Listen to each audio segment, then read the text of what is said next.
ಯಾರಿದ್ದಾರೆ ಮನೆಯಲ್ಲಿ?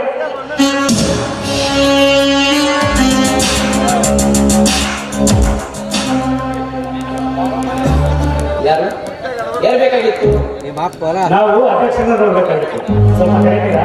ಅವರು ತುಂಬಾ ಬಿಜಿ ಇದ್ದಿದ್ದಾರೆ. ಅದೇನಿದೆ ನಮಗೆ ಹೇಳಿ.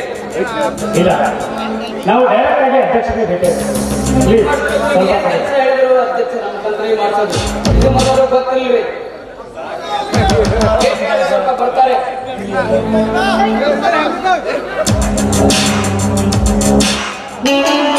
ನೀನೇನು ಹೇಳಿ ಕಳಿಸ್ದೆ, ಅವರು ಅಧ್ಯಕ್ಷರು ನಮ್ಮ ಕೆಲಸ ಮಾಡ್ಕೊಡ್ಬೇಕಲ್ಲ. ನೀನ್ ಹೇಗೆ ಖಂಡಿತವಾದ ನನ್ನ ಕೆಲಸ.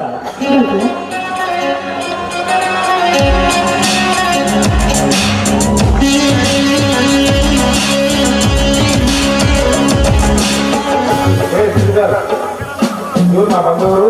ಹೌದು ಸರ್. ಸರ್ ನಮಸ್ಕಾರ. ನಮಸ್ಕಾರದಲ್ಲಿ ನೀವು ಬಂದ ವಿಷಯ ಹೇಳಿ. ಸರ್, ನಾವು ನಿಮ್ಮ ಕಾಲೇಜಿನ ವಿದ್ಯಾರ್ಥಿಗಳು, ಅದಕ್ಕೆ ನಿಮಗೆ ಮೀಟ್ ಆಗೋಣ ಅಂತ ಬಂದಿದ್ದೆ. ಒಳ್ಳೆದಾಯ್ತು. ಮೊದಲು ಬಂದ ವಿಷಯ ಆ ವಿಷಯ ಮಾತ್ರ ಹೇಳಿ. ಸರ್, ಇವಳ ಹೆಸರು ಅಂಜಲಿ ಅಂತ. ಇವಳು ಕಾಲೇಜಿನ ರ್ಯಾಂಕ್ ಸ್ಟೂಡೆಂಟ್ ಇದ್ದಾಳೆ. ಪ್ರತಿ ವರ್ಷನೂ ಕಾಲೇಜಿನಲ್ಲಿ ಒಳ್ಳೆ ಮಾರ್ಕ್ಸ್ ತೆಗಿತಾರೆ. ಈ ವರ್ಷನೇ ಇವಳು ಬಯಾಲಜಿಯಲ್ಲಿ ಫೇಲ್ ಆಗಿದ್ದಾಳೆ. ಬೇರೆ ವಿಷಯಗಳಲ್ಲಿ ಚೆನ್ನಾಗಿ ಮಾರ್ಕ್ಸ್ ಬಂದಿವೆ. ಈ ಸಲ ಮಾತ್ರ ಬೇಕು ಅಂತಾನೆ ಇವಳನ್ನ ಫೇಲ್ ಮಾಡಿದ್ದಾರೆ ಆ ಸಬ್ಜೆಕ್ಟ್ ಮಿಸ್. ಅದಕ್ಕೆ ನಾನೇನು ಮಾಡಲಿ? ಮುಂದೆ ಬರುವ ಸೆಮಿಸ್ಟರ್ ಅಲ್ಲಿ ಎಕ್ಸಾಮ್ ಬರೆದು ಪಾಸ್ ಮಾಡ್ಕೊಳ್ಳಿ. ಅದು ಹಾಗಲ್ಲ ಸರ್. ಇವಳ ಪೇಪರ್ ಅವರು ಓದ್ದೆ ಫೇಲ್ ಆಗಿದ್ದಿದ್ರೆ ಅದು ಹೇಗೋ ಮಾಡ್ಬೋದಾಗಿತ್ತು. ಆದ್ರೆ ಇವಳ ಮೇಲಿನ ಕ್ಷುಲ್ಲಕ ಕೋಪಕ್ಕೆ ಬೇಕು ಅಂತಾನೆ ಇವಳನ್ನ ಫೇಲ್ ಮಾಡಿದ್ದಾರೆ ಆ ಸಬ್ಜೆಕ್ಟ್ ಮಿಸ್. ಅಂತವ್ರು ಯಾರು ನಮ್ಮ ಕಾಲೇಜಿನಲ್ಲಿ? ಅವರು ಮಿಸ್ ನಂದಿನಿ ಸರ್. ನಂದಿನಿನ ಸ್ವಲ್ಪ ತಾಳು ಮಾತಾಡ್ತೇನೆ. ಸಿದ್ಧಾರ್ಥ, ಆ ನಂದಿನಿ ಹೆಂಗಂತವೋ?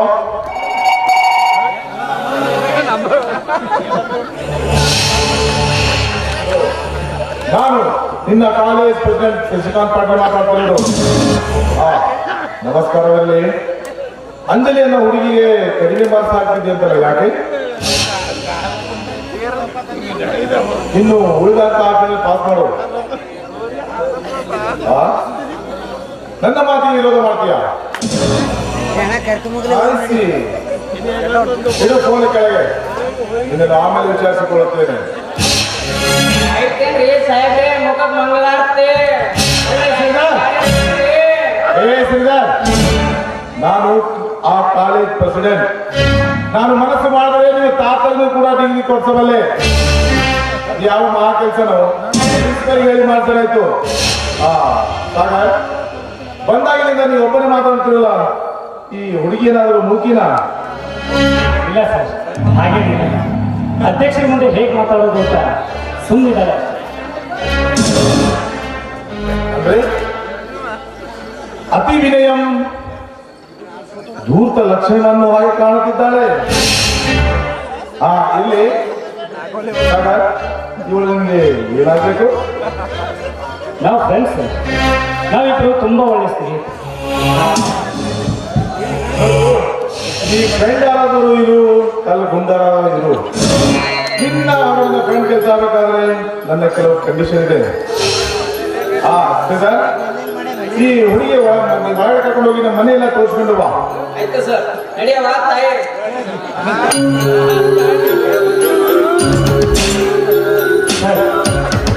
ಅದೇನೋ ಕಂಡೀಷನ್ ಅಂತ ಹೇಳ್ತೀನಿ. ನಿನ್ನನ್ನು ನೋಡಿದರೆ ತುಂಬಾ ನಂಬಿಕಸ್ಥನಾಗಿ ಕಾಣುತ್ತದೆ. ನನ್ನ ಪ್ರೊಫೆಷನಲ್ ಹಾಗೂ ಪರ್ಸನಲ್ ಎರಡು ಕೆಲಸಕ್ಕೂ ನಿನ್ನಂತ ಯಂಗ್ ಪರ್ಸನ್ ಬೇಕಾಗಿದ್ದಾರೆ. ನೀನು ನನ್ನ ಕೆಲಸ ಮಾಡುವಾದರೆ ನಾನು ನಿನ್ನ ಹಾಗೂ ನಿನ್ನ ಫ್ರೆಂಡ್ ಕೆಲಸ ಮಾಡಿಕೊಡುತ್ತೇನೆ. ನನ್ನ ಪರ್ಸನಲ್ ಆಗಿ ಅರ್ಥವಾಗ್ತಾನೆ. ನನ್ನ ಮನೆಯ ಬೀಗದ ಕೈ ನಿನ್ನ ಹತ್ರ ಇದ್ದಾವೆ. ನೀನು ಮಾತ್ರ ನನಗೆ ನಂಬಿಕಸ್ಥನಾಗಿರಬೇಕು. ನಾನು ಈಗಲೇ ಕೆಲಸಕ್ಕೆ ಹಾಜರು. ನಂಬಿಕೆ ಏನ್ ಸರ್, ನಿಯತ್ತಿನ ನಾಯಿ ತರ ಇರ್ತೀನಿ. Very good. ಬದುಕುವ ದಾರಿ ಚೆನ್ನಾಗಿ ಕಲ್ತಿದ್ದಂಗಾಯ್ತು. ನನ್ನ ಪರ್ಸನಲ್ ಅಂದ್ರೆ ನನ್ನ ಅಷ್ಟೇ. ಈಗ ನಿನ್ನೆ ಅಪಾಯಿಂಟ್ ಮಾಡ್ಕೊಂಡೆ. ಇಗೋ ತೆಗೆದುಕೋ ಈ 2 ಲಕ್ಷ ರೂಪಾಯಿ, ಎಂಜಾಯ್ ಮಾಡು.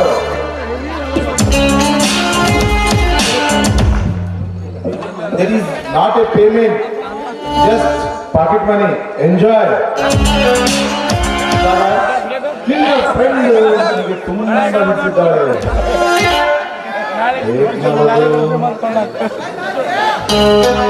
ಮಾಡೋದಕ್ಕೆ ಅವಳು ಇದೇ ಮನೆಯಲ್ಲಿ ಇರಬೇಕು. ಇರೋ ಹಾಗೆ ಮಾಡೋ ಕೆಲಸ ಸಾಗರ್, ನೀನು ಕೂಡ ಈ ಮನೆಯಲ್ಲಿರು, ನನಗೇನು ಅಭ್ಯಂತರ ಇಲ್ಲ. ಒಟ್ಟಿನಲ್ಲಿ ನನ್ನ ಆಸೆ ಪೂರೈಸಬೇಕು ಅಷ್ಟೇ.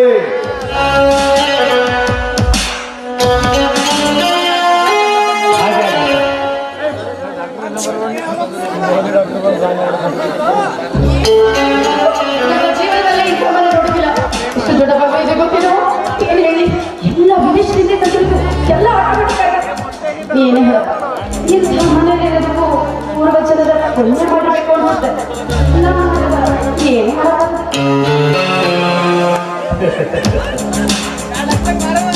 ಅಂಜಲಿ, ನೀನು ಈ ಮನೆಯಲ್ಲಿರೋದಕ್ಕೋಸ್ಕರ ಪೂರ್ವ ಜನ್ಮಕ್ಕೆ ಹೋಗಿ ಪುಣ್ಯ ಮಾಡಿ ಬರ್ಬೇಕಾಗಿಲ್ಲ.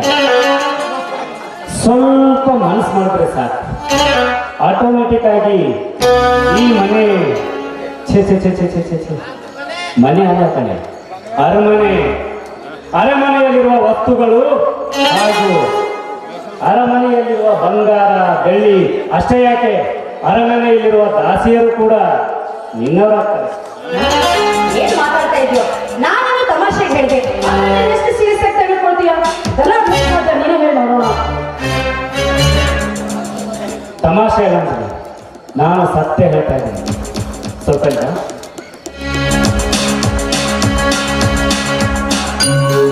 ಏನ್ ಹೇಳ್ತಾ ಇದೆಯಾ ಸಾಗರ್ ನೀನು? ಅಯ್ಯೋ, ಅವ್ರು ನೋಡಿದ್ರೆ ದೊಡ್ಡ ಶ್ರೀಮಂತರು, ನಾವು ನೋಡಿದ್ರೆ ಅದು ಅಲ್ಲದೆ ಪ್ರೀತಿ ಬೆಂಕಿ ಬಿದ್ದು ನಿನ್ನ ಪ್ರೀತಿಗೆ. ಪ್ರೀತಿಸಿದ್ರೆ ಇಂಥ ಶ್ರೀಮಂತರನ್ನ ಪ್ರೀತಿಸಬೇಕು, ಆವಾಗ ನಮ್ಮಂಥವರ ಬಡತನವಾದರೂ ದೂರ ಆಗುತ್ತೆ ಕಣೆ. ನೀನು ಸುಮ್ಮನೆ ಹೂವನ್ನು, ಮುಂದಿಂದೆಲ್ಲ ನಾನು ನೋಡ್ಕೊತೀನಿ. ಏನೋಪ್ಪ, ನಾನಂತೂ ನಿನ್ನೆಲ್ಲ ನಂಬಿದ್ದೀನಿ. ಅದನ್ನ ಏನ್ ಮಾಡೋ ವಿಷಯ. ಸರಿ, ಅಂದಾಗೆ ಪಾಟೀಲ್ರೆ,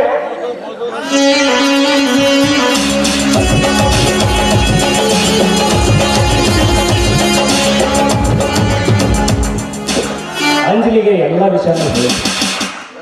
ಇನ್ಮೇಲೆ ಅವಳು ಇದೇ ಮನೆಯಲ್ಲಿ ಇರ್ತಾಳೆ.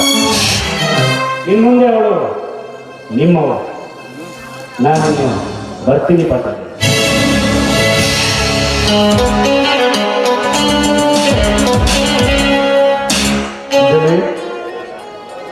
ಅಷ್ಟೇಗೆ ದೂರ ನಿಂತಿದೆ, ಬಾ ಹತ್ತಿರ.